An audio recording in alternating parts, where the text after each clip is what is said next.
Boleh, Pak. Boleh. Sama Ya. sama jawabannya, Pak. Oh, mudah-mudahan ke save ya. Iya, Pak. Oke, jangan deh jangan sama jawabannya. Kalau sama jawabannya saya kasih, sudah dicoret-coretnya, kalian pasti hari ini tidak menyimak saya nih. Habis itu menyimak ya, saya kasihkan polos aja ya, biar nanti belajar lagi. Bilang gitu ya. Ya, boleh, Pak. Oke, siap. Berarti yang nomor satu bisa ya, faktornya bisa lah. Oke, faktor internal, eksternal bisa. Berarti nomor hiji kamu harus benar ya. Yang nomor dua, teman-teman tolong perhatikan bahwa suatu zat pengatur tubuh yang berfungsi menghambat proses penuaan. Ini adalah mewakili soal di PAS mengenai hormon. Jadi hormon itu kan kalian sudah tahu bahwa dia itu semuanya termasuk ke dalam faktor apa? Faktor Internal. Nah, hanya yang jadi pertanyaan, mana yang akan keluar? Kamu tidak usah banyak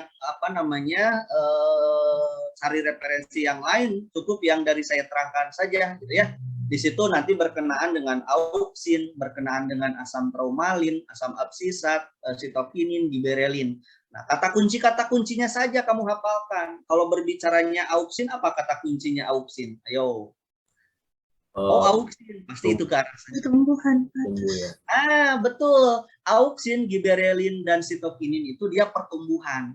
Hanya auksin punya ciri khas. Apa auksin? Dikarenakan dia berada pada ujung-ujung, biasanya berperan dalam proses Peninggian, pemanjangan. pemanjangan gitu ya. Siapa yang dipanjangkan? Pemanjangannya adalah pemanjangan sel. Mana yang sering kejadiannya? Yang disorot sinar matahari tadi, masih ingat? Jangan lupa ya, itu pasti auksin kalau yang itu ya. Jadi ada kecambah yang sedang tumbuh ke atas, lalu misalkan disinari di kiri atau di kanan, itu dia sedang menjelaskan peran dari auksin berkenaan dengan pemanjangan sel. Gitu ya. Oke, ini kata kuncinya saja. Yang kedua, kalau berbicaranya asam traumalin, berarti ke arah mana dia sedang berbicara? Oke, dia berarti regenerasi. Jadi penyembuhan sel-sel yang luka. Pintar. Terus kalau berbicaranya asam absisat, berarti berbicara apa? Asam absisat itu dia berbicaranya penghambatan pertumbuhan. Nah, salah satu untuk menghambat pertumbuhannya apa? Tumbuhan dihambat oleh asam absisat bukan berarti tumbuhan itu dia dijelekan oleh asam absisat, tidak, gitu ya. Dihambatnya pertumbuhan oleh asam absisat tujuannya adalah untuk mempertahankan tumbuhan itu dari kondisi apa? Kondisi yang kurang bagus, gitu ya. Misalkan kekurangan air, maka absisat hentikan pertumbuhannya, gitu ya. Salah satunya adalah stomatanya ditutup. Tadi kata Gilang, daunnya bagaimana Gilang? Daunnya bagaimana Gil? Daunnya digugurkan atau diabsisikan. Jadi asam absisat punya tujuan. Kenapa daunnya mesti digugurkan? Tidak asal-asalan gitu ya. Dia datang di tumbuhan, udah daunnya saya gugurkan. Tidak begitu. Kapan daunnya digugurkan? Berarti lingkungan di sekitarnya dalam keadaan ekstrim. Gitu ya. Ekstrimnya apa? Berarti bisa jadi kekurangan air. Gitu ya. Oke, sip. Punya tujuan dia untuk menghentikan pertumbuhan itu seperti itu. Ada tujuannya. Nah, sitokinin. Sitokinin kata kuncinya adalah sitokinesis. Apa sitokinesis? Ada yang tahu? Tunas lateral. Oke, sitokinesis, pembelahan sitoplasma. Nah, ada tujuannya nih. Kenapa berperan di dalam pembelahan sitoplasma? Ini kenapa? Maaf ya. Wah, hilang. Wah, Gilang hilang. Ya udahlah. Gara-gara Gilang ya. Sitokinin. Saya rubah lagi ini warnanya jadi warna merah lagi. Gak enakan merah mah nggak kelihatan ya. Nah ini dia warnanya saya ganti warna biru. Oke, sitokinin. Sitokinin itu adalah sitokinesis. Sitokinesis. Apa itu sitokinesis? Pembelahan sitoplasma. Kira-kira kalau pembelahan sitoplasma, pembelahan sitoplasma. Berarti kan plasma pisan dia yang mudah gugur, bunga tidak mudah gugur gitu ya. Kenapa? Sebab sel-selnya terus dimudahkan. Jadi yang diminta itu masa gitu ya. Nah, sedangkan kalau giberelin bagaimana? Nah, kalau berbicaranya giberelin ini berbicaranya proses perkecambahan. Kapan Kapan giberelin akan aktif berperan dalam proses perkecambahan? Saat imbibisi terjadi pada biji, gitu ya. Siapa yang menghasilkan giberelin? Embrio pada biji, gitu ya. Oke, jangan lupa tuh. Selain itu, giberelin juga kan yang menjadikan tumbuhan kerdil, jadi dia normal kembali. Kalau yang normal bagaimana, Pak? Yang normal berarti jadi makin lebih tinggi, gitu ya. Oke, sip. Jadi jawaban yang nomor 1 tadi E, jawaban nomor 2 itu D. Gitu ya. Jadi auksin itu atau hormon ini teman-teman bisa keluar sekitar 1 atau 2 soal. Artinya saya wakili oleh 1 soal ini ya. Oke, siap. Pemasakan buah belum saya disebutkan. Kalau pemasakan buah siapa? Pematangan buah? Etilen. Inilah yang mematangkan buah ya. Oke, siap. Itu yang kedua. Ada pertanyaan lagi? Ajar dulu. Busri. Nggak ada? Oke. Etilen masuk, Pak. Apa? Yang etilen masuk. Yang etilen kan hormon, itu pasti masuk. Ya, etilen juga. Yang dinilai video, Bos. Apa itu? Ada WA. Oke, nomor 3. Kita cek nomor 3. Perhatikan nih. Perkecambahan dengan kotiledon tetap berada di dalam tanah. Oke, siap. Mana ini? Oh, ini dia.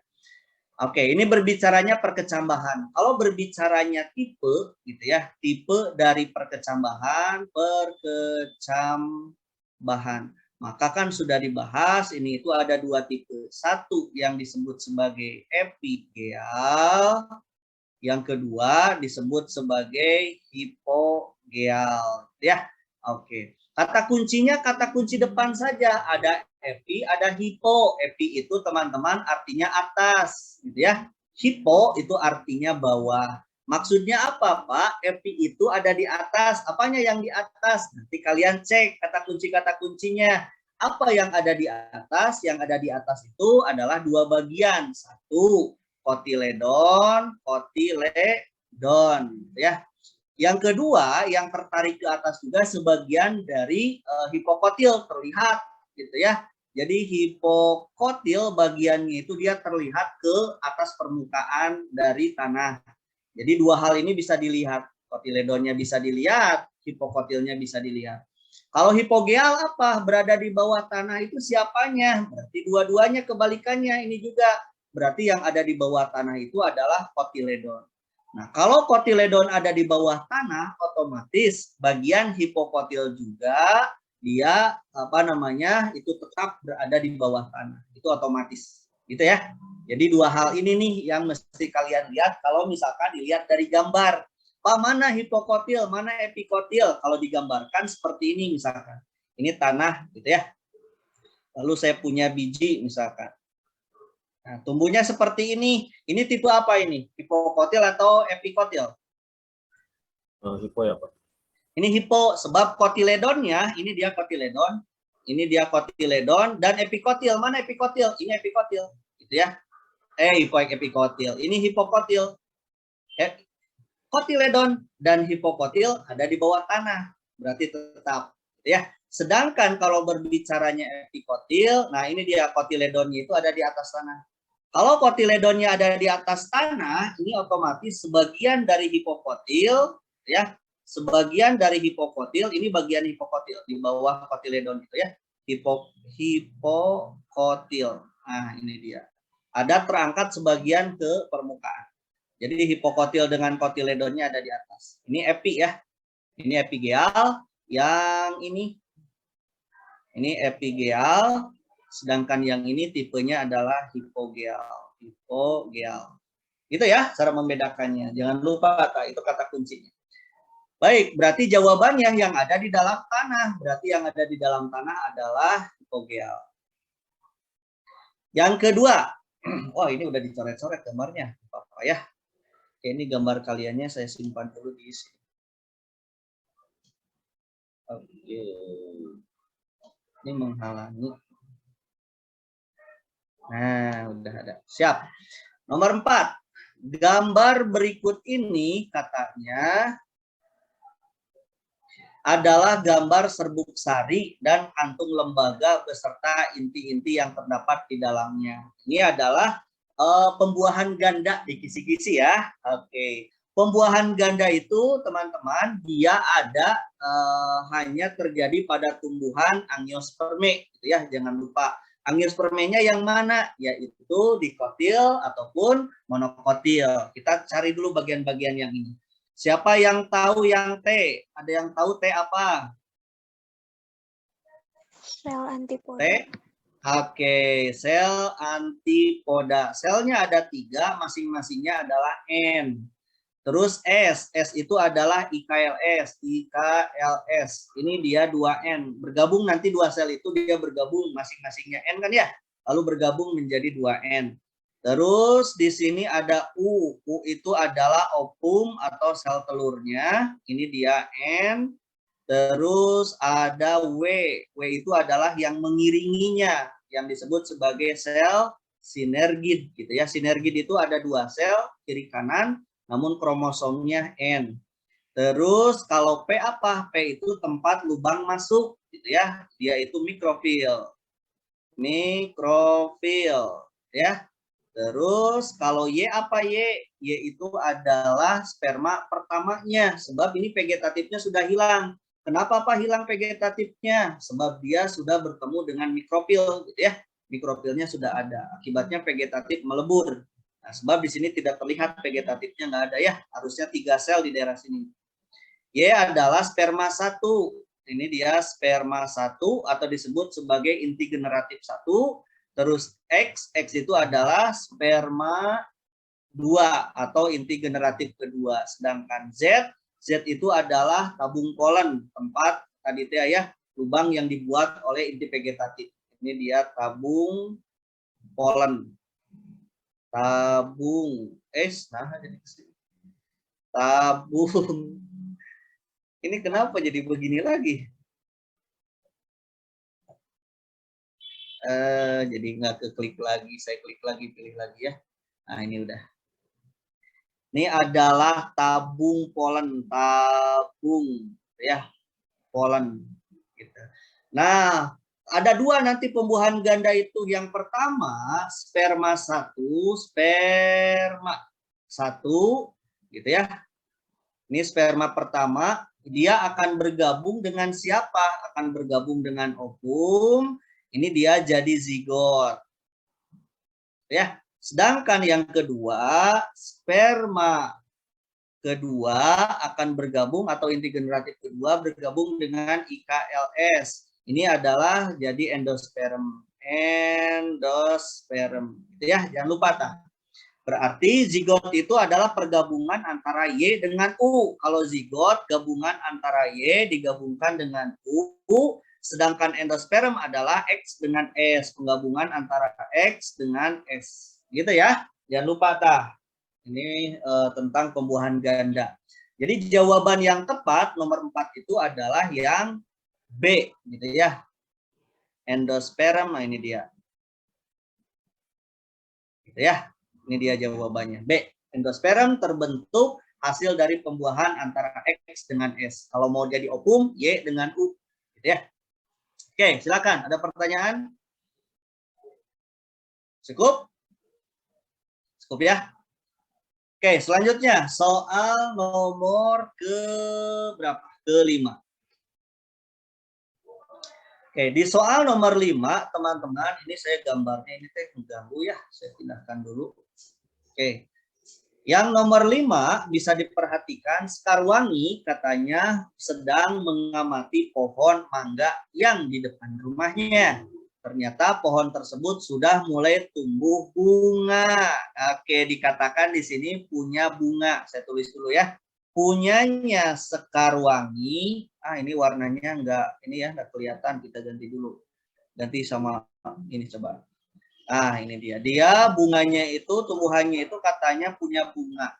Padahal pohon-pohon mangga miliknya Siti Saadah, Siti Saadah gitu ya. Ini ain berarti ya, ada tanda kutip di atas. Saadah.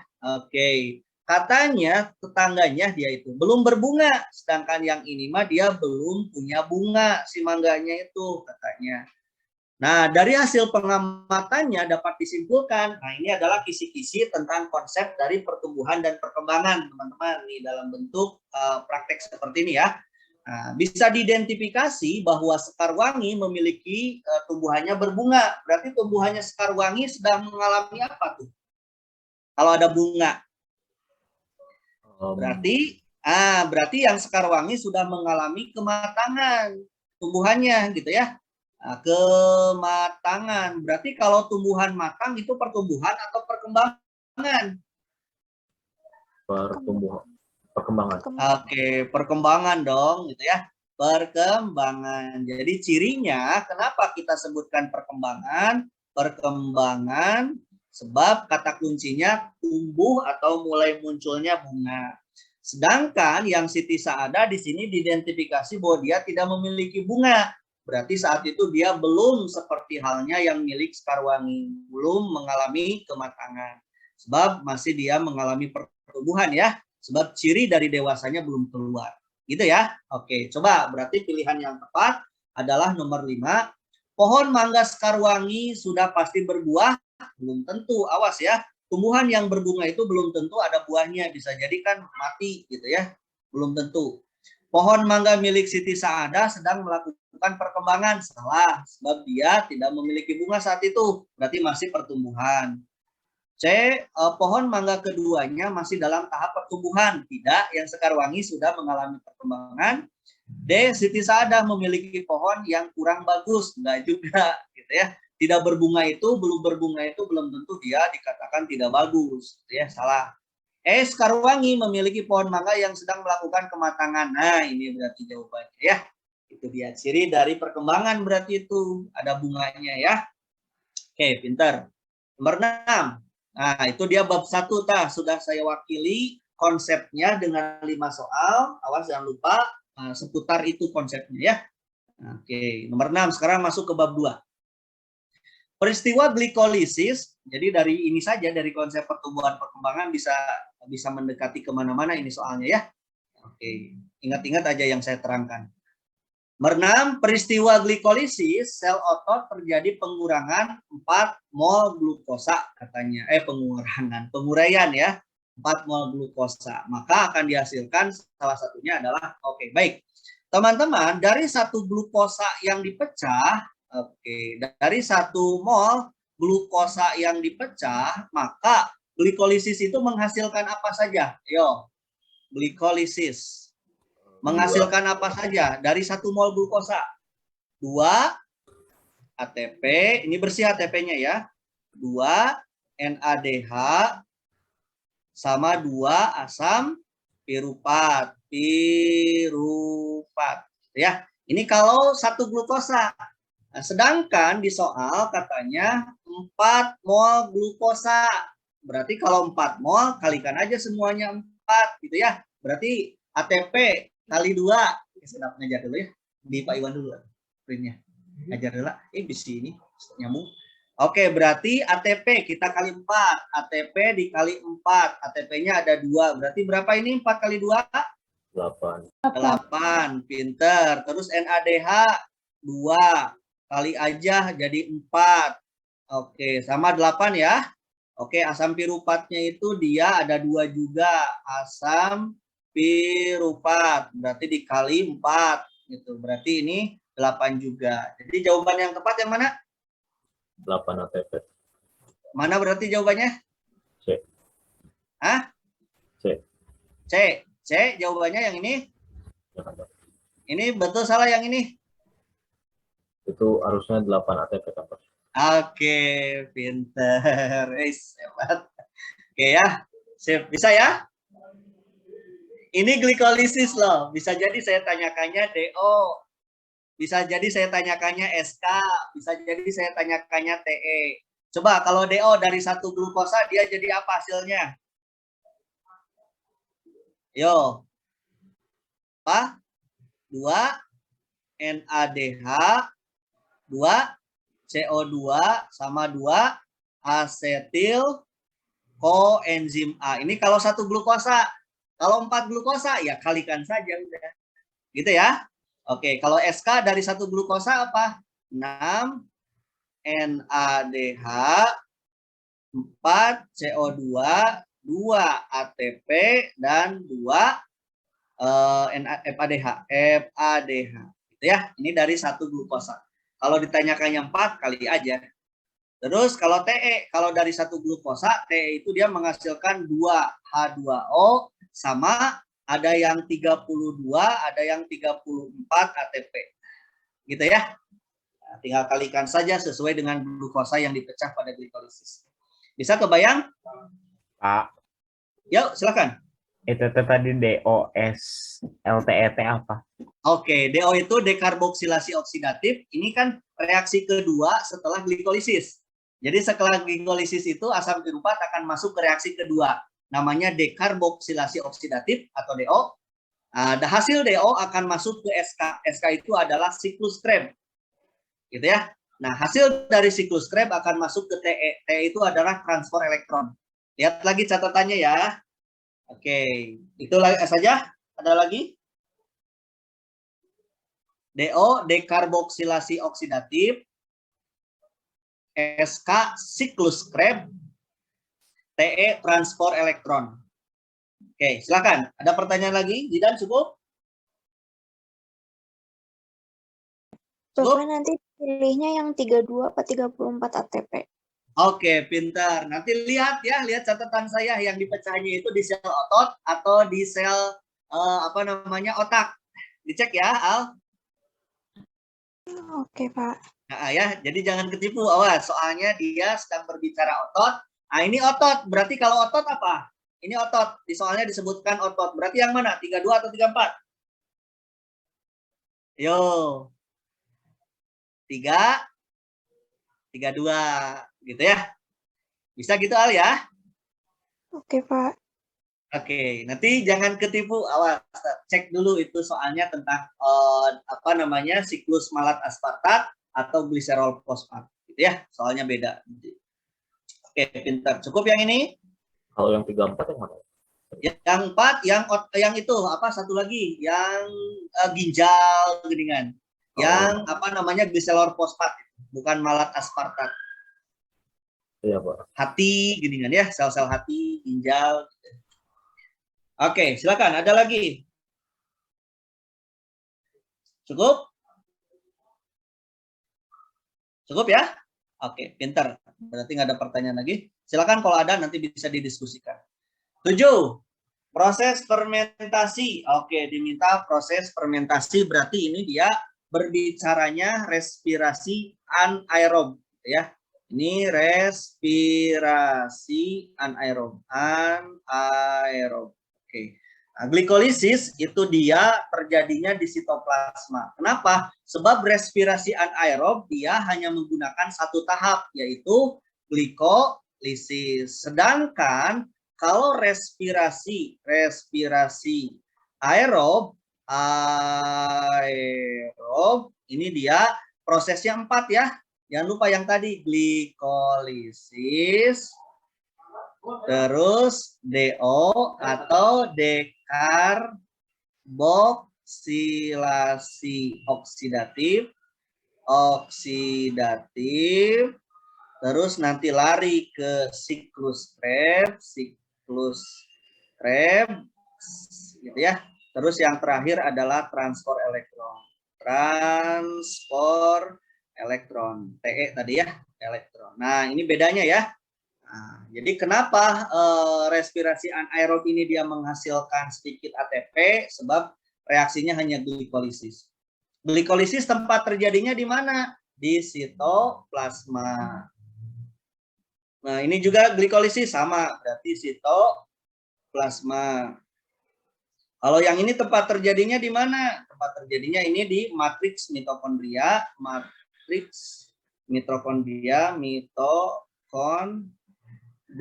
ini pun sama, siklus Krebs juga di matriks mitokondria. Transfer elektron tempat terjadinya adalah membran dalam mitokondria atau krista. Gitu ya. Berarti fermentasi terjadi di mana? Tempat terjadinya adalah dikarenakan dia menggunakan glikolisis, berarti tempat terjadinya di sitoplasma gitu ya. Silakan, ada pertanyaan? Boleh, silakan. Soal Boleh. sebelumnya. Oh, boleh. Yang ini silakan. ATP itu kalau NADH, FADH gitu-gitu tuh diubah ke ATP dulu atau nggak usah, Pak? Kan kayak satu NADH tuh 3 ATP. Pinter. Itu kalau ditanyakan nanti ditransfer elektron.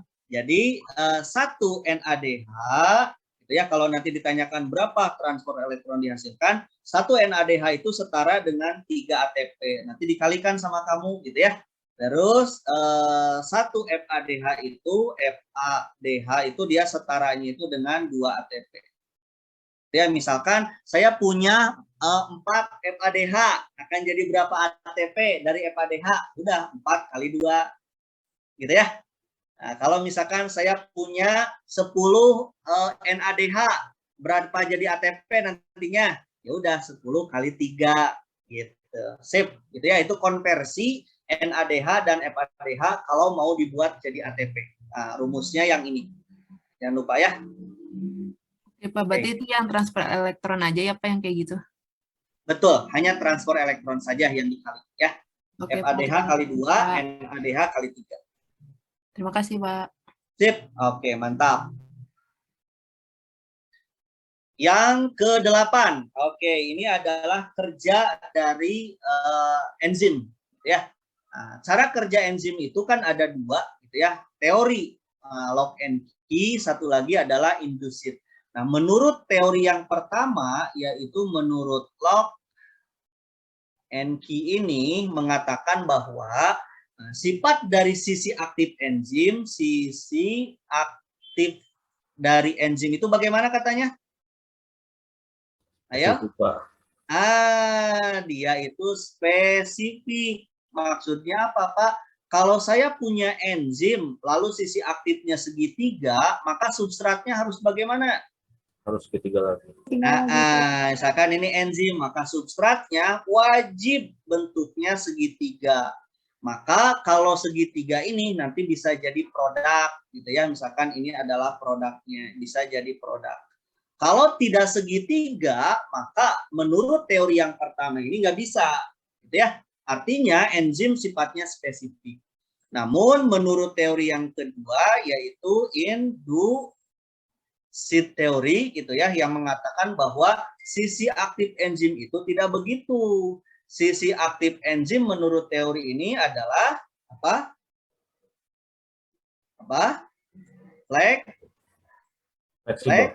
Fleksibel, gitu ya. Maksudnya apa fleksibel itu? Tadi ya, kalau ada enzim bentuknya segitiga, lalu substrat dihadapkannya segitiga, misalkan bulat, kata induced bisa. Nanti sisi aktif itu akan berubah, sisi aktifnya akan berubah menyesuaikan dengan substrat yang hadir. Nah, di situ adalah sifat dari sip, langsung ke Pak Suryo kan? Pak Suryo. Nah, itu adalah sifat dari enzim, gitu ya. Nah, menurut induced itu dia fleksibel, bisa berubah. Nah, sekarang kuncinya apa berbicaranya kerja dari enzim itu? Berbicara 2 inti. Yang pertama, kalau berbicaranya kerja enzim, yang pertama itu enzim dia mempercepat apa? Reaksi. Dengan jalan apa dipercepatnya? Dengan cara menurunkan apa? Energi aktivasi. Menurunkan, pintar, energi aktivasi dari enzim itu, gitu ya. Nah, ini cara kerjanya ya. Nah, dua konsep itu diterapkan pada dua teori ini, lock and key ataupun induced fit. Nah, yang terjadi di dalam tubuh kita itu dia menganut pada teori yang pertama, yaitu lock and key. Ya, di mana pepsin itu hanya untuk protein, gitu ya, tidak bisa untuk amilum seperti itu ya. Jadi jawabannya apa? Yang B, gitu ya, bentuk sisi aktif enzim yang spesifik kalau lock and key. Bisa? Bisa ya? Coba. Oke, sip. Itu dia kalau menurut industri itu nggak bisa begitu. Industri itu dia mengatakan bebas-bebas aja. Ya. Oke, pinter. Ada pertanyaan silakan. Pak mau nanya, kalau Boleh. yang bekerja bolak-balik itu maksudnya gimana ya, Pak? Oh, pinter. Bolak-balik itu ini reaksi ini. Yang ini, produk ini nanti bisa dirubah oleh enzim jadi substrat lagi. Di sini nanti plus enzim kalau mau bolak-balik ya. Ini plus enzim, jadi produk hasilnya ini digabungkan lagi oleh enzim, lalu jadi substrat lagi. Gitu. Itu bolak-balik. Contoh misalkan A ditambah B jadi C. C itu bisa dirubah lagi oleh enzim jadi B plus A. Gitu ya. Jadi gitu. Nah ini jadi begini. Oh maaf. Nah jadi nggak gedean. Oke, ini adalah C. Itu ya bolak-balik itu seperti itu. A tambah B jadi C sama enzim bisa. C juga bisa dirubah lagi oleh enzim jadi B dan A. Gitu ya. Seperti itu. Ya Bapak, terima kasih Pak. Oke, sip. Berarti kalau jalurnya yang ini, gitu ya, yang ini A ditambah B jadi C. Berarti ini dia penyusunan anabolisme. Gitu ya. Kalau yang ini berarti C dirubah B jadi A, berarti ini perombakan, berarti ini katabolisme. Yang ini konsepnya masuk ke katabolisme enzimnya, berarti kalau yang ini dia masuknya ke anabolisme. Enzim anabolisme, ya. Enzim sedang menyusun. Nah, enzim sedang merombak kalau katabolisme. Gitu ya. Oke, pinter, sip. Ada lagi? Cukup? Kalau bekerja pada substrat manapun itu salah kan, Pak? Kenapa? Bukan salah. Enzim bekerja pada Substrat manapun. substrat manapun, berarti itu menganutnya ke induced fit, berarti teori yang kedua ini berarti. Oh iya. Oke, Pak. Ya. Nah, fleksibel berarti kalau begitu. Ada lagi? Cukup ya? Oke, pintar. 9. Regenerasi pada reaksi gelap katanya terjadi pada proses apa? Berarti ini dia masuk ke reaksi gelap ya. Reaksi gelap ada berapa proses? Yo. Reaksi gelap atau siklus apa namanya? Siklus Calvin. Ada berapa proses? Ada 3 ya. 1 adalah fiksasi. Nah, fiksasi itu apa? Fiksasi karbon gitu ya. Jadi CO2 itu diikat oleh RuBP. Jadi apa ini? Jadi PGA. Itu ya. Terus yang kedua, reaksi reduksi.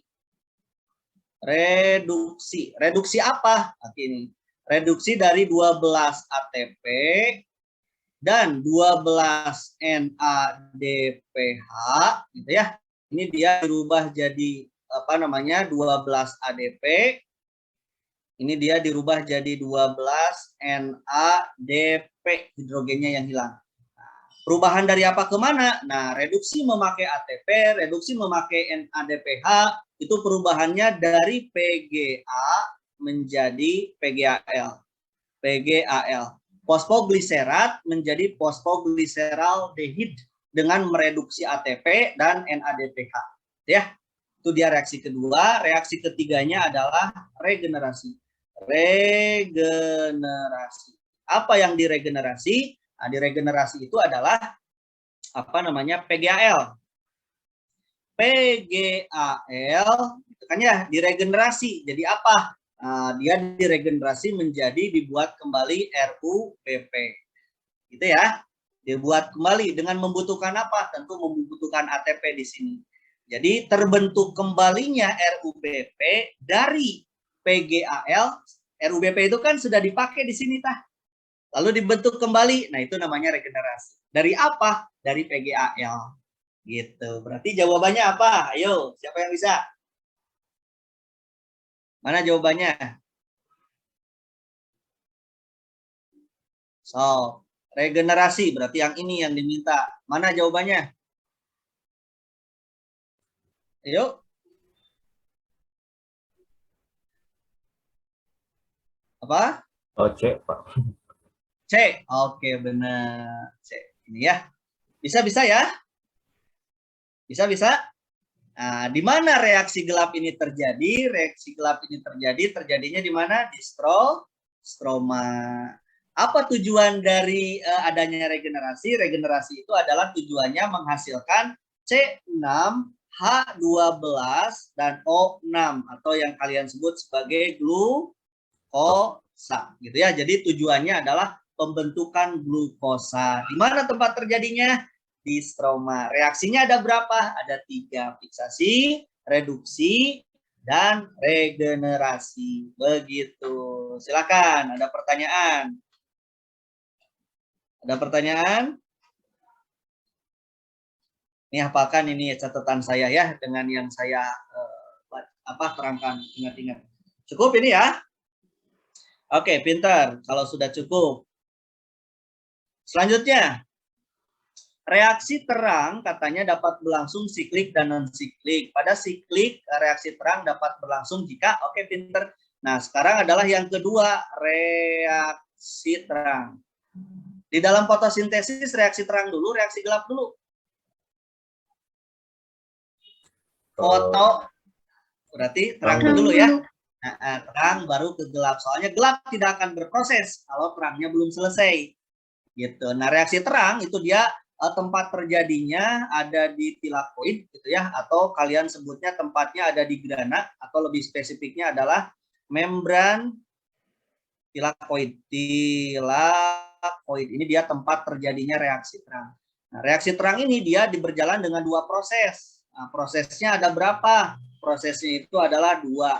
1, ada yang disebut sebagai non-siklik, non-siklik. Nah, non-siklik dulu ya, baru ke siklik. Non-siklik apa cirinya? Yang pertama, ciri dari non-siklik itu adalah dia menggunakan berapa fotosistem? 2 fotosistem. Dari mana ke mana dulu? Fotosistem ke berapa dulu? Fotosistem 2 bergerak ke fotosistem 1. Ingat-ingat ya. Oke, ini cirinya. Yang kedua, hasilnya apa? Oke, hasilnya itu ada oksigen, ada ATP, ada NADPH. Gitu ya, ini dia hasil dari reaksi non-siklik. Gitu ya. Nah, fotosistem F2 itu berapa panjang gelombangnya? Ini panjang gelombangnya berapa? P700. Wes, panjang gelombang 2. Nah, 680. kembali 680. Oke, pinter. Sedangkan yang fotosistem satunya itu yang tadi P700. Awas jangan kebalik ya. Oke, pintar. Saya bentar. Yang keduanya adalah non-siklik. Saya pisahkan dulu gambarnya. Ini oke. Yang kedua adalah siklik. Siklik itu dia menggunakan satu fotosistem. Fotosistem berapa? Fotosistem yang dipakai itu adalah fotosistem 1. Berarti P700. Gitu ya. Yang kedua, hasil dari siklik itu tujuannya apa? Tujuannya hanya untuk menghasilkan ATP. Kapan siklik ini berproses? Jika siklik akan berlangsung, ini yang jadi pertanyaan, jika apa? Jika jumlah NADPH sudah mencukupi. Berapa jumlah NADPH-nya dikatakan sudah mencukupi? 12 buah. Jadi kalau pada reaksi terang menghasilkan NADPH sebanyak 12 buah, maka siklik akan langsung berjalan. Gitu. Itu alasannya ya. Jadi kalau NADPH pada reaksi terangnya sudah 12, maka dia akan langsung ke proses siklik. Nah, saya titip. Ini nih, NADPH ini bukan hasil dari siklik ya. Ini adalah keterangan kapan siklik mau bermulai jika NADPH pada reaksi terang jumlahnya sudah 12 buah.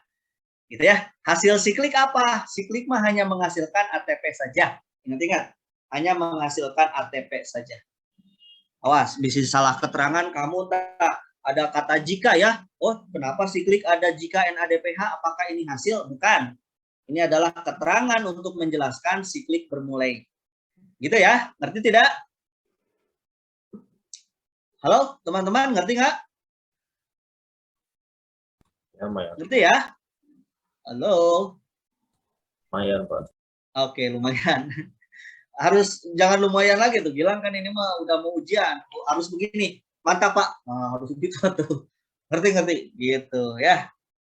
Awas tah. Reaksi terang, reaksi gelap sudah saya jelaskan. Ingat-ingat ini ya. Oke, tempat terjadinya di mana? Sudah ada gitu ya. Oke, kloroplas kan ya. Ini dia gambar kloroplas nih. Sekalian saya gambarkan lah ya. Nah, ini dia gambarnya. Mana yang disebut kloroplas itu kan ada 2 membrannya ya. Seperti halnya mitokondria. Ini dia membran luar. Ini dia membran dalam. Ya, cairannya apa namanya? Ini dia stroma. Nah, reaksi gelap itu di cairannya. Nah, satu buletannya disebut apa? Satu buletannya teh? Satu buletannya disebut tilakoid.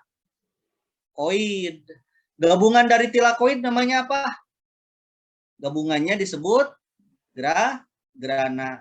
Itu dia tempatnya, jangan lupa ya.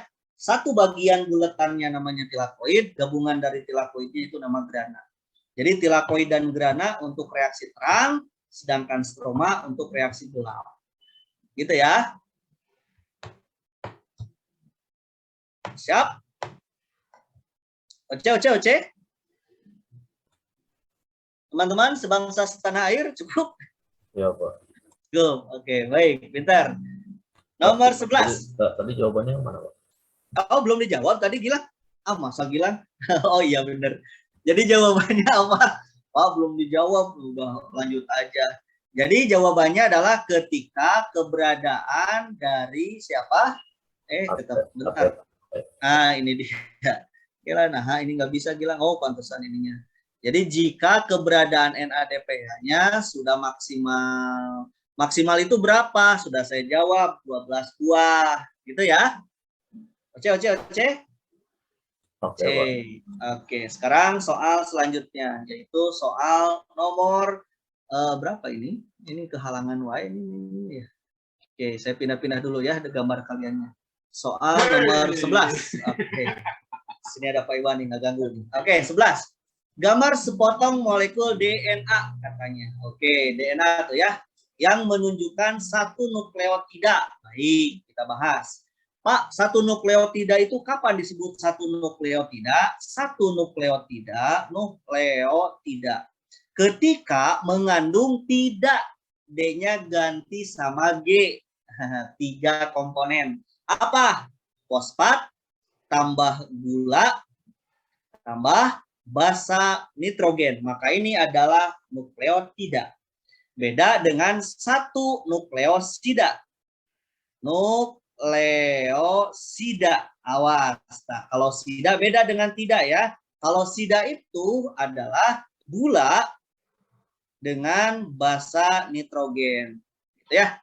Nah, gula dengan basa nitrogen itu sida, kalau ditambahkan fosfat jadi tidak. Nah, gitu ya. Mana? Nah, ini dia nukleotida itu ini. Nah, ini dia nukleotida. Sida mana sida, Pak? Nah, kalau sida berarti yang ini. Nah, fosfatnya nggak ikut, gitu ya. Atau 4 dengan 5, itu dia sida. Oke, sip. Saya tanya, berapa nukleotida dari gambar ini? Ayo, berapa nukleotida dari gambar ini? 4, Pak. 4? Oke, kita hitung. 1 yang ini ya. 2 yang ini. 2 nih, ini jangan dibawa lagi, kan nggak ada fosfat yang ini. Ini nggak ada fosfatnya. Jangan diikut berarti yang ini. 2, yang ini 3, ini 4. Ada 4 ya, sebab yang bawah fosfatnya nggak ada. Kalau sida, ada berapa sida? 6, Pak. 6 kalau sida, gitu ya. Oke, pintar. Nah, jangan lupa kalau ditanyakan jumlah bisa ya. Jadi jawabannya apa? 1, 2, 3. 1, 2, 3. A berarti jawabannya. Bisa? Nukleotida bisa ya? Oce? Pas ya, yang belut, belut. Nah, jadi kena belut. Yang bulat, fosfat. Yang segi 5, ini gula, jangan lupa ya. Yang bentuknya bebas, sesuai soal, ini adalah basa nitrogen. Ya, ini basa nitrogen. Ini adalah basa nitrogen. Adenin, timin, guanin, sitosin. Bisa ya? Ini aneh ya, guanin dengan timin bisa tidak ini? Halo? Ini 3 dan 4, benar salah? Salah ya? Salah, ini nggak bisa. Harusnya sitosin di sini, bukan T. Oke, siap. Jawabannya adalah A. Silakan, ada pertanyaan? Cukup? Cukup ya? Baik, soal nomor 12. Berikut ini adalah, katanya, apa adalah? Bentar, ini saya hilang lagi nih hurufnya. Kehalangin lagi. Bentar. Bapak, Pindahin dulu. Ya, silakan sambil nanya. kalau 1 fosfat nggak bisa buat 2 gula ya? Nggak bisa, jangan digabungkan. Kalau untuk menghitung ya, untuk menghitung nukleotida ya. Ya, oke, makasih Pak. Kalau untuk menghitung nukleotida, jangan digabungkan lagi. Nggak boleh. Nah, tapi nanti kalau di asli di tubuh kita, pasti di bawahnya ini ada fosfat harusnya ya. Hanya kan ini potongan gambar. Kalau dari potongan gambar berarti sesuai gambar ya. Oke, pintar. 12. Berikut ini adalah data tentang berbagai fungsi dari RNA. Katanya, mana fungsi dari RNA-T? Oke, berarti diminta nih tentang RNA. Oke, jangan lupa ya. RNA itu ada berapa? RNA itu ada berapa macam, teman-teman? 2 ya, Pak. RNA itu dia ciri khasnya itu dia satu benang gitu ya. Satu benang atau kalian satu benang. Satu benang atau dia itu rantai tunggal ya. Beda dengan DNA ya. Kalau DNA itu ganda.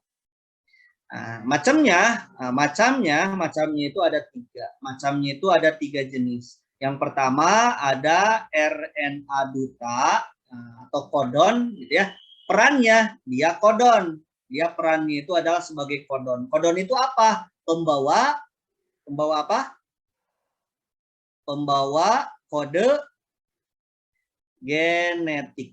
Makanya disebut sebagai kodon ya. Yang kedua ada RNA transfer ya. Dia adalah mentranslate. Ini itu antikodon ya. Antikodon. Antikodon apa? Dalam hal apa? Ya, dalam hal mentranslate. Pak. Ya, Pak, boleh. Itunya ini Pak, tulisannya enggak. Tulisannya enggak ada, Pak. Oh, enggak ada? Enggak ada, Pak. Dari bahas soal nomor 12. Nomor 12 enggak ada aslinya. Coba tuh. Saya ulang lagi ya. Oke, siap. Saya cek lagi ininya. Ini pennya. Siap. Kalau RNA transfer antikodon menerjemahkan RNA duta, gitu ya. Kode-kodenya itu diterjemahkan oleh RNA transfer. Itu yang pertama. Yang kedua perannya itu adalah mengikat asam amino. Mengikat asam amino. Asam amino yang mana? Asam amino sesuai kode yang dibawa oleh RNA duta. Ya. Dan yang ketiga ada yang disebut sebagai RNA ribosomal atau RNA-R ya. Perannya dia sebagai cetakan dalam proses sintesa protein. Dalam proses sintesis protein. Sebagai cetakannya dia ada di dalam ribosom ya. Oke, gitu. Jadi RNA itu cirinya itu dia bentuknya tunggal, ada 3 macam, terus dia punya gula, gitu ya. Gulanya itu khas yang membedakan dari DNA. Gulanya itu adalah ribosa, gitu ya. Gula pada rantai RNA ribosa. Sama basa nitrogen. Basa nitrogennya itu kan kalau golongan purin, RNA itu adenin dengan guanin sama, tapi pirimidinnya beda. Pirimidinnya itu adalah U dengan C, gitu ya. Jangan lupa pirimidinnya AG, pirimidin, purinnya adenin guanin, purin maksud saya, pirimidinnya adalah urasil dan sitosin. Gitu ya. Jangan lupa. Dia tunggal, tidak double. Kalau DNA double helix. Silakan, ada pertanyaan lagi? Cukup? Jadi jawabannya adalah yang mana? Ayo jawab. Sudah saya kasih terangan. Jadi jawabannya adalah yang 4. Gitu ya. Asam amino berarti D. Cukup? Sudah dipoto ya. Oke, nomor 13. Nah, ini sintesis protein. Jangan lupa, ini keluar nih ya. Saya contohkan lagi. Oke, mana ininya? Cara penulisannya. Bentar. Ini gambarnya ngehalangan wae ya yang kaliannya. Aduh. Bentar. Jadi saya nggak bisa nulis. Saya pindahin ke atas dulu. Nomor berapa ini? Nah, ini dia. Pen. Oke, siap. Nomor 13. Jika urutan basa nitrogen pada rantai antisen, nah disebutkan antisen. Kita rubah warnanya ya, merah aja, nggak kelihatan di sini. Oke, antisen. Sebuah molekul DNA-nya ini dari GGT sampai ke AAT. Maka urutan basa nitrogen antikodon.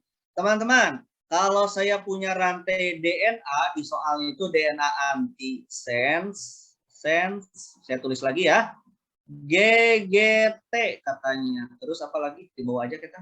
GGT, terus GAT, terus TGT, terus GAA, terus AAT. Ini adalah rantai DNA antisen. Diminta antikodon. Nah, boleh cara cepat tidak? Diminta RNA transfer atau antikodon. Antikodon. Kalau cara lamanya, kalian itu kan ini harus diturunkan dulu jadi RNA duta. Ini mesti jadi RNA duta dulu, gitu ya. Baru bisa jadi antikodon. Baru RNA duta bisa diterjemahkan ke antikodon. Nah, boleh cara cepat tidak atau cara lambat aja? T-nya ganti U, Pak. T-nya ganti U. T-nya ganti U. Oke. Kalau cara cepatnya adalah T-nya ganti U, bener. GGU, ini ya ganti aja sama U kalau mau cara cepat jadi antikodon. Terus GAU, UGU, GAA sama AAU gitu ya. Jadi jawabannya apa? Apa jawabannya? Yang B. C ya, Pak. Mana? Yang C ya? Betul nggak? Nah, yang C. Kenapa ini ya? C. Itu kalau cara cepat ya. Kalau cara lambat, kamu dari antisen mesti cari dulu RNA duta. Dari RNA duta baru ke antikodon. Jadi kalau cara lambatnya begini. Kamu sense, terus antisense. Kalau ini rumus dalam tubuh kita ya. RNA duta atau kodon, lalu ke RNA transfer atau antikodon. Contoh, misalkan. Ini urutan rumusnya, tolong hafalkan. ATG misal, maka di bawah jadi TAC. Maka RNA duta jadi AUG. Maka RNA transfer jadi UAGEC. Gitu ya. Jadi kalau mau cara cepat, ini dengan yang ini cara cepatnya. Kalau yang ini cara cepat untuk dengan yang ini. Gitu ya. Oke. Oke, itu rumusnya ya. Kertas nggak? Ngerti nggak? Halo, ngerti? Halo? Ngerti, Pak. Ya, baik. Nomor 14. Aduh, waktunya bisa keburu habis. Berapa menit lagi? Aduh, 1 menit lagi. Nggak apa-apa lah. Oke, nomor 14. Dalam daftar berikut sebagian dari daftar kodon katanya. Oke, yuk kita tuliskan. Kodonnya apa saja katanya? Kita tuliskan ada glutamin. Glutamin itu apa? Glutamin. Glutamin itu adalah CAA atau CAG. Terus glisin. Glisin itu apa? CGU. GGU ya, GGU atau GGC, terus treonin. Treonin itu apa? CUA atau ACG. Terus terakhir valin. Valin itu adalah GUU atau GUC. Nah, ini adalah kodon. Sebab dari asam amino, berarti ini adalah kode dari RNA apa? RNA duta ya. RNA duta ini. Diminta antisense. Berarti kalau antisen pakai rumus yang ini. Rumus normal ini ya. Nah, dari antisen dia ke RNA duta pakai rumus normal. Berarti CAA kalau mau jadi antisense berarti jadi apa? CAA GTT gitu ya. Nah, ya betul, GTT kan antisennya DNA atau GTC gitu ya. Ini CCA atau CCG. Yang ini GAT atau TGC. Yang terakhir CAA atau CAG.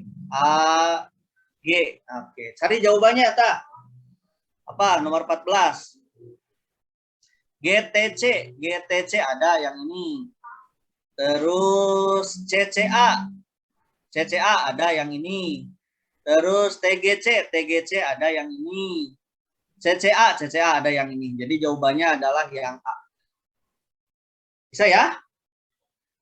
Bisa? Bisa. Pakai rumusnya yang ini, tolong hafalkan yang ini aja tah. Rumus ini ya, hafalkan ya. Jadi rumus mau seperti apapun soalnya ketika rumusnya tahu kamu bisa. Oke? Oke, Pak. Oke, nomor 15. Di bawah ini adalah ciri dari pembelahan amitosis. Oke, diminta sudah masuk ke bab yang baru nih, ciri dari amitosis. Oke. Nah, berbicara pembelahan, selain amitosis itu kan ada mitosis, ada meiosis. Nah, tujuan darinya kita lihat satu persatu nih. Mana musnya? Ini berlangsung dengan tahapan-tahapan pembelahan. Salah. Kenapa? Sebab amitosis A. Jadi di sana itu tidak ada tahap-tahap pembelahan. Yang ada tahap-tahap pembelahan adalah satu mitosis, yang kedua meiosis. Gitu ya. Jadi kalau yang keterangan A ini adalah untuk pembelahan mitosis dan meiosis. Itu ada tahap-tahap pembelahan. Ini pembelahannya satu kali pembelahan, kalau yang ini tahap-tahapnya itu 2 kali pembelahan. Itu ya. B, hasil pembelahan tidak sama dengan induk. Nah, kalau amitosis itu sama. Ini salah. Mana sih? Nah, ini salah ya. Nah, kalau yang tidak sama pembelahan yang mana? Untuk siapa? Itu untuk pernyataan siapa? Ayo, mitosis, amitosis, atau meiosis? Yang B itu untuk meiosis. Kenapa? Sebab induknya 2N, anaknya menjadi N. Kan beda. Gitu ya. Nah, itu adalah pernyataan untuk meiosis. Yang C, pernyataan untuk siapa? Kita cek. Yang C apa katanya? Membran intinya tidak pernah menghilang. Membran inti selalu menghilang, baik mitosis ataupun meiosis gitu ya ketika melakukan pembelahan. Nah, berarti yang ini salah untuk siapapun. Nah, kalau berbicaranya amitosis tidak ada membran inti gitu ya, sebab dia kan prokariotik ya. Oke, yang D tujuannya adalah untuk perbaikan sel-sel yang rusak. Ini milik siapa yang D? Yo, milik siapa yang D? Perbaikan berarti mitosis, gitu ya. Kalau yang E terjadi pembelahan sitoplasma secara langsung. Nah, ini dia amitosis. Ini dia berarti kalau pembelahan sitoplasma secara langsung berarti tidak ada tahap-tahap pembelahan, gitu ya. Jadi nomor 15 itu jawabannya adalah yang E. Gitu. Silakan. Nah, ada pertanyaan? Cukup? Ya, Pak. Cukup ya? Oke, baik. 16. Diminta adalah ciri dari setiap fase. Oke, saya tanya, yang A ini fase apa? Ada yang tahu? Ditarik ke arah kutub berlawanan, kata kuncinya itu. Apa? Apa? Bukannya anafase. Anafase. Oke, yang B, tahapan awal. Interfase. Eish, Profase. Profase ya. Ini kan mitosis, langsung ke tahapannya. Ini membelah. Betul. Telofase. Telofase. Yang terakhir, Metafase. oke, ini adalah metafase, berada bidang ekuator. Metafase. Ingat-ingat gambarnya ya, kata kunci ini. Jadi kalaupun tidak ada gambar, kamu misalkan diminta apa ciri dari metafase, lihat gambar. Dia kromosomnya berada pada bidang ekuator, ya, di tengah-tengah, pada bidang pembelahan. Berarti kalau diminta hurufnya A, C, D, berarti A-nya anafase, C-nya itu adalah telofase, metafase. Jawabannya ya. Oke ya. Jadi bisa jadi yang diminta bukan gambar, tapi cirinya. Nah, kamu lihat-lihat gambar. Oh, ini mah Pak, kromosomnya ditarik ke arah kutub berlawanan, itu cirinya. Berarti milik siapa itu? Anafase. Apa? Anafase. Oh, ini mah selnya sudah membelah menjadi 2. Itu ciri dari Telofase. telofase, gitu ya. Oke, seperti itunya. Bisa. Awas, hafalkan setiap cirinya, jangan lupa tak pesannya ya, selain gambar, kamu hafalkan setiap cirinya ini. Oke, 17, spermatogenesis dan oogenesis. Baik, diminta ini oogenesis ya. Oosit sekunder. Oke, kita cek dulu, ini adalah induknya, oogonium. Oogonium dia dalam keadaan diploid, ya, dia membelah secara mitosis di sini. Mitosis. Oke. Jadi apa? Jadi oosit primer. Ini dia yang primernya. Dia masih 2N sebab pembelahannya mitosis. Lalu dia melangsungkan meiosis 1. Meiosis pertama. Jadi apa? Nomor 4 ini dia oosit sekunder. Nah, satunya apa nomor 3? Nomor 3 adalah badan polar pertama. BP1 ya. Lalu melangsungkan meiosis 2. Meiosis 2, nah ini dia jadi BP2, badan polar 2. Nah, sedangkan yang 6 adalah jadi ootid, ootid yang akan berubah jadi ovum. Ya, di sini tidak ada tahapannya langsung dirubah ini. Berarti ini dia langsung berubah jadi akhir. Harusnya jadi ootid dulu ya. Jadi ootid, dari ootid baru jadi ovum. Gitu ya. Ini sudah N. Oke, yang diminta katanya sekunder. Berarti sekunder nomor berapa? Nomor berapa? Halo? Sekunder? Nomor 4. Nomor 4. Ya, sekunder. Sekunder dia sudah N ya, jangan lupa dia kromosomnya sudah N. Ke bawah dari sekunder itu semuanya sudah N. Bisa ya? Oke, silakan. Ada pertanyaan. Jangan lupa mana yang melakukan meiosis 1, mana yang melakukan meiosis 2, mana yang melakukan mitosis. Hafalkan gambarnya ya. Oke, silakan. Ada pertanyaan? Sperma juga sama ya, hanya induknya bukan oogonium, tapi apa kalau sperma? Spermatogonium, spermatosit primer, spermatosit sekunder. Ini ada 2 kalau sperma ya. Tidak ada badan polar kalau sperma itu. Jadi 2 oosit spermatosit sekunder. Terus menghasilkan spermatid ada 4. Kalau ini makan 1 spermatid ya. Lalu menghasilkan spermanya juga selnya ada 4. Itu bedanya ya. Nanti dicek lagi spermatogenesis pada catatan kalian ya. Ini kebetulan soal yang saya keluarkan yang oogenesis. Spermatogenesisnya kamu pelajari. Oke, 18 sudah masuk ke bab yang terakhir yaitu pola-pola hereditas. Nah, jangan lupa penyilangan bunga Linaria marokana, katanya A besar, B kecil, ini dia menghasilkan warna merah, disilangkan dengan yang putih, A kecil, B besar. Ini dia warna putih. Berarti kamu bisa lihat dari kejadian ini bisa didapatkan, bentar warnanya saya ganti ya. Oke, warnanya kita rubah menjadi warna kuning. Berarti untuk merah dia harus ada mengandung A besar, untuk putih dia harus mengandung B besar. Menghasilkan F1, maka F1-nya itu adalah A besar, A kecil, B besar, B kecil. Ini akan jadi begini. Nah, berarti ada A dan B besar. A besar, B besar bergabung. Berarti ini akan memunculkan warna ungu. Nah, ini kriptomer berarti ya, ungu. Nah, yang diminta F2, berarti F2 itu adalah perkawinan dari F1. F2 itu adalah F1 dikawinkan dengan F1. Berarti A besar, A kecil, B besar, B kecil dikawinkan sesamanya. A besar, A kecil, B besar, B kecil. Pernah di kelas, pernah saya bahas bahwa kalau persilangan heterozigot ini dikawinkan, dihitung jangan. Jangan, Pak. Jangan, langsung jawabannya. Pasti 9, begini, 3, 3, A besar strip, B besar strip. Ada berapa ini? 9. 9, gitu ya. A besar strip, B kecil, pasti ada 3. Langsung ke jawaban cepat. A kecil, B besar strip, ini pasti ada 3. Dan A kecil, B kecil, ini pasti ada 1. Gitu ya. Nah, di sini dikarenakan ada A dan B besar bergabung, nah, maka ini akan memunculkan warna ungu sesuai dengan soal, jangan lupa, gitu ya. Kalau A-nya yang muncul, A besarnya yang muncul, maka memunculkan warna apa? A-nya saja. Itu di soal.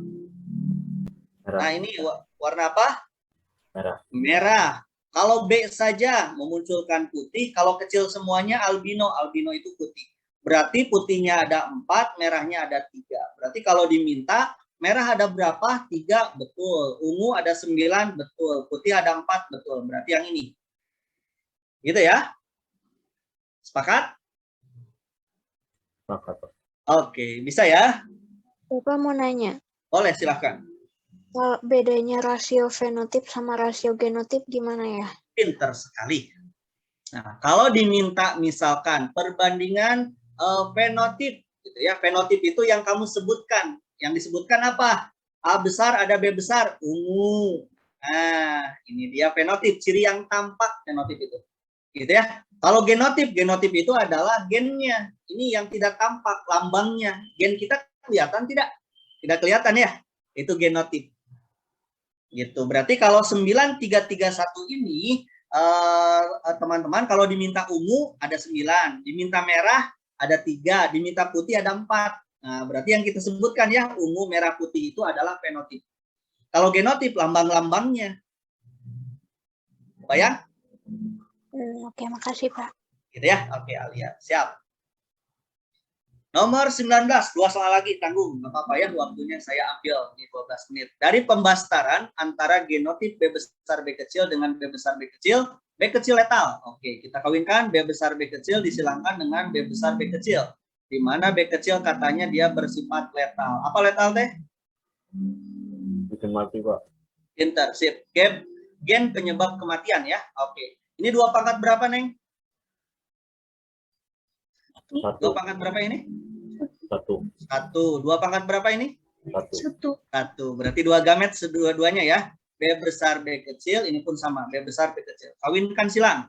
Ini dengan ini jadi B besar B besar. Ini dengan ini jadi B besar B kecil. Ini dengan yang ini jadi ada 2. Ini dengan ini jadi B kecil B kecil. Nah, dikarenakan ada keterangan B kecil itu letal, ingat, letal dalam keadaan homozigot. Berarti yang mana? Yang ini. Berarti ya? Ingat, letal dalam keadaan homozigot. Pak, bagaimana kalau letalnya B besar? Berarti B besar ini letal dalam keadaan B besar B besar. Ingat-ingat ya, bukan dalam keadaan heterozigot. Oke? Ya. Jadi jawabannya apa? Berapa yang hidup? Katanya yang ini. 75. Berapa berarti? 75, Pak. 75%. Yeay, hebat. Pak, Yuk silakan. yang letal tuh selalu homozigot ya, Pak? Pinter. Jadi kalau nanti di soal letal, berarti di soal itu dia dalam keadaan homozigot. Dari mana tahu? Masa ini yang mati dikawinkan dengan yang mati, mual anakan atau? Ya, kan ini ibunya dengan ayahnya heterozigot. Makanya yang meninggal dengan yang meninggal dikawinkan. Gitu ya. Oke. Oke, siap. Terakhir. Nomor 20. Oh, NPS. Ingat, salah. NPS ya, di kisi-kisinya keluar. Oke. Nilai pindah silang atau NPS, teman-teman, rumusnya itu apa, Gilang? Lupa lagi? Yang beda per semuanya, Pak. Pinter. Nilai rekombinan per Ya, semuanya, Pak. Oke, nilai total dikali Kali 100. 100% gitu ya. NR adalah nilai yang sifat beda, sifat anak yang berbeda dengan induk. Mana induknya, Pak? Yang ini. 1, homozigot, ketahuan. Yang kedua adalah yang heterozigot. Ini induknya ya. Berarti kita cari yang bukan ini. Ini dia induknya, berarti. Satu lagi ini induknya. Berarti nilai rekombinan berapa, Gilang? 1000 per Rekombinan. Rekombinan. 400. Oke, 400 Oh, iya, Gilang. 400, 200 ditambah 200 ya, Pak. per jumlah total. Jumlah total itu 800 tambah 1400. 200. Oke. 2000 ini ya? 2000 bener, Pak. 2000 dikali 100%. Berarti berapa 400 bagi 2000? Coret. Apa? 500. Pinter, 20% NPS-nya. Jadi jawabannya adalah itu gampang sekali Pak, emang. Ya. Itu ya, pembelahan sel tolong hafalkan interfase, profase, metafase, telopase, baik itu mitosis ataupun meiosis, ciri-cirinya ya. Tolong hafalkan setiap fasenya. Oke, silakan. Ada pertanyaan? Saya hitung sampai 2000. 1. Bapak, aku mau nanya. Boleh, apa? Kalau apa namanya, ada lingkaran tahun itu karena apa ya? Oke, pinter. Lingkaran tahun itu dia diakibatkan oleh meristem sekunder. Yang ini dia, aktivitas dari kambium. Yang ke arah luar dia membentuk floem. Ke arah dalam berarti membentuk apa? Silem. Silem gitu ya. Dari aktivitas meristem sekunder dari dia, dari kambium. Itu Al. Berarti kambium aktivitas jaringan dasar di korteks. Ya, jangan jaringan dasar. Kalau jaringan dasar itu parenkim. Apa pilihannya, Sob? Coba bacakan. Kambium aktivitas jaringan dasar di korteks, terus Oh, itu pembelahan mengatakan itu ada kambiumnya ya. Terus apa lagi? pembelahan aktif dari sel-sel silem yang hidup, Terus? penambahan lignin pada silem sekunder, sama Terus? pembelahan secara terus-menerus di zona pembelahan, sama jaringan meristem di antara jaringan pembuluh. Nah, itu meristem di antara jaringan pembuluh. Oke, jadi jawabannya kan begini, bahwa kambium itu kan letaknya di apit. 1 oleh floem, yang kedua di bawahnya oleh silem. Gitu ya. Floem dengan silem itu kan pembuluh. Gitu ya. Itu dia sedang berbicara kambium. Coba bacakan lagi, Kira. Aktivitas meristem. Yang mana? Yang terakhir. Jaringan meristem di antara jaringan pembuluh. Ah, itu. Jaringan meristem apa? Meristem sekunder. Siapa? Kambium. Di antara pembuluh. Pembuluh itu kan silem floem. Keberadaan kambium itu kan memang di tengah-tengah. Sebab kambium itu kan menciptakan ke arah luar floem, ke arah dalam silem. Di tengah-tengahnya siapa? Ya dia sendiri. Gitu ya. Yang menciptakannya dia. Oke, makasih. Jadi jawabannya E, Al. Jawabannya E soal itu. Oke, ada lagi? Cukup? Berarti meristem sekunder ya, Pak? Ya, meristem sekunder. Oke. Oke, ada lagi? Pak, yang bab terakhir masuk semua, Pak. Masuk. Ini aja yang dicontohkan sama saya sama di hibrid. Di hibrid ya, pembelahan di hibrid jangan lupa. Pautan masuk ya, belum saya contohkan di sini. Pautan, masih ingat pautan? Bisa ya, pautan misalkan A besar A kecil, B besar B kecil, A besar dengan B besar, pautan berapa gamet yang akan terbentuk? Pautan masuk, awas jangan lupa. Ini berapa gamet yang akan terbentuk kalau A dengan B berpautan? Apa? Yo. Ini harusnya 2 pangkat berapa? Harusnya kan ini 2 pangkat 2 ya?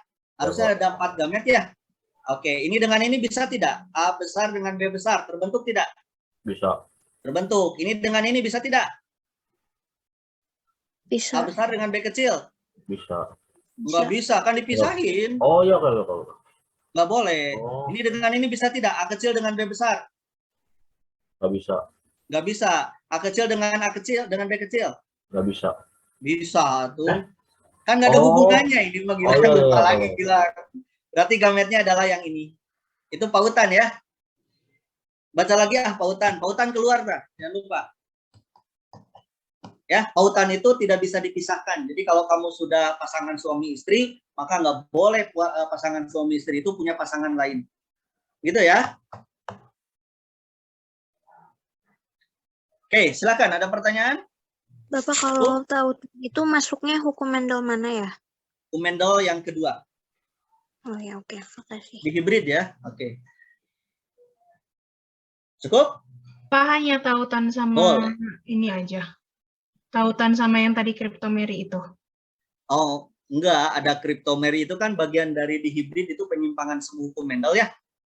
Berarti yang dari Atavisme. penyimpangan semu sama penyimpangan... Penyimpangan, betul. Penyimpangan kamu pelajari teknik-tekniknya seperti rumus atavisme kan harus dihafalkan itu mah ya.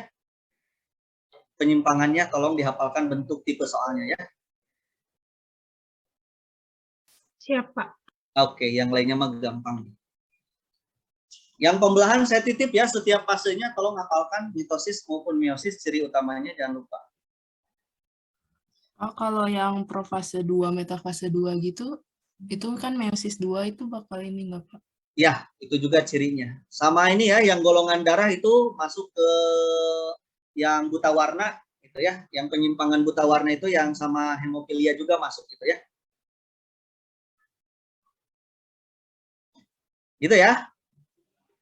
Saya tambahkan yang ini apa, selain tautan, soal yang golongan darah gini kan. Goldar dengan yang buta warna. Buta warna. Pelajari lagi soal yang telah saya keluarkan waktu latihan ya. Buta warna hemofilia. Goldar sama buta warna. Itu saja dulu teman-teman. Ada pertanyaan? Cukup ya? Oke. Sip. Oke, soalnya ada 20 soal yang saya latihankan, hanya mewakili saja sebetulnya. Jangan lupa yang golongan darah di catatan saya waktu latihan ya, jangan lupa itu pelajari lagi. Tautan jangan lupa, terus buta warna sama hemofilia, cara ngitungnya juga jangan lupa ya. Itu hukum Mendel juga itu. Itu saja. Ada pertanyaan? Kalau tidak ada saya cukupkan. Cukup? Cukup ya? Oke, baik. Kalau tidak ada lagi, saya cukupkan sekian. Mudah-mudahan besok kalian bisa lancar mengerjakannya.